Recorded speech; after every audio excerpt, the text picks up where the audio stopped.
When I was a child, maybe 6 or 7, back in primary 4, I had this charming ability, the redolence of flower species my grandfather's garden used to have as well. I could command both gentle and gusty glances towards me from girls in my class. And how I did it wasn't really abstract. I just had to be on my seat, of course, and all of a sudden, place my head on my desk and wait for a teacher to ask me to get up. And each time I got up, pseudo tears got up with me. And I like the fact that I could shift my eyes into a spring, since it made most girls in my class to feel pity for me, and they were like, "Oh, is he crying again?" Trust me, that was a big achievement to me.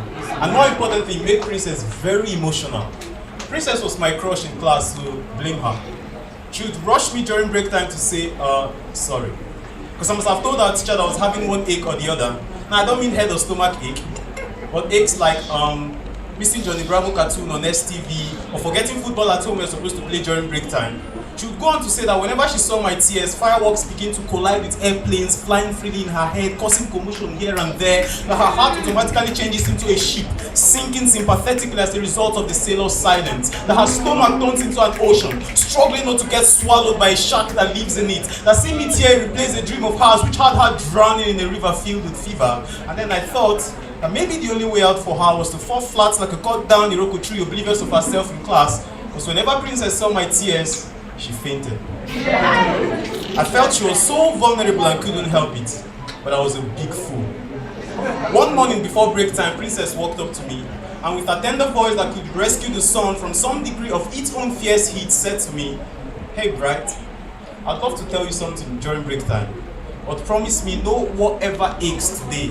And I smiled, unveiling those electrifying metaphors she said it always plugged in her eye sockets whenever I did. You know, we were pretty young, but our hearts connected like phone calls, because love is a trap we unconsciously fall into. But that day, before break time, Princess still fell. And shocking to me wasn't because of my pseudo tears. She fell like the shield of a stalwart soldier heartbroken by a defeat at war. Alas, she fell to the filthy feet of asthma, which stepped on her roughly like a slave. And that day, my eyes formed a fountain where unending waters flow. And this time, the tears were real. Sometimes I ask myself what she was going to tell me that day. Perhaps she was going to call me a big fool for thinking she did faint for my pseudo tears. But I never got to ask. And whenever I hear 6 feet, Princess comes to my mind.